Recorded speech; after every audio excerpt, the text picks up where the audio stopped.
Welcome back to Chainsaw Man Reviews, where every week we take a closer look at the newest chapter of Tastuki Fujimoto's masterpiece, Chainsaw Man. This week we're taking a closer look at Chainsaw Man Part 2, Chapter 10, or Chapter 107. Quick thing before we get into the video, thank you for all the insane support on the last chapter review. It is now by very far my most viewed video, so thank you so much for that. It seems that Chainsaw Man is re-entering a weekly schedule, so I don't know how many times Fujimoto is going to make me have to update the channel description, but I'll keep it up bi-weekly for now just to be safe.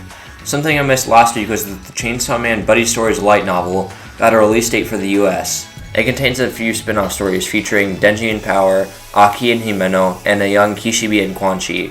That comes out on the 25th of July next year, so look forward to that. A cool little thing, I was able to nab the issue of Weekly Shonen Jump that the first ever Chainsaw Man chapter was published in all the way back in 2019. I can't really read it since it's all in Japanese, but it's a really cool thing to have in my opinion. Well, that's all for the news today, so let's get into the recap. Last week's chapter ended with Yoru preparing to fight a now transformed Yuko. This chapter picks up right where that fight starts, and with Yoru starting out pretty well, but unfortunately, Yuko can read her mind. Meaning any move Yoru tries, Yuko can just counteract it. All of the classes at this point are panicking with an evacuation. Unfortunately, this just puts more targets in front of Yuko. Yoru tries to take her out with a massive pencil spear, but again, Yuko just catches it since she can read minds. Turns out Yoru needs better things to make out of weapons than pencils. Then, the Devil Hunter Club shows up. I thought that they were all going to get slaughtered in seconds, but they actually managed to hold their own for a little bit. Yoru begins taunting Yuko with this, but apparently Yuko's just letting them win since she doesn't really want to kill innocents, but now she sees them as bullies and takes them all out in one hit. Supposedly Yoru is a lot smarter than I gave her credit for.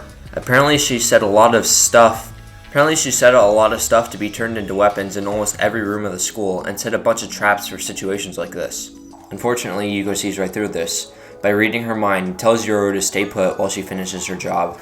But Yoru has one more trick up her sleeve, leaving it to Mitaka, giving her her body back.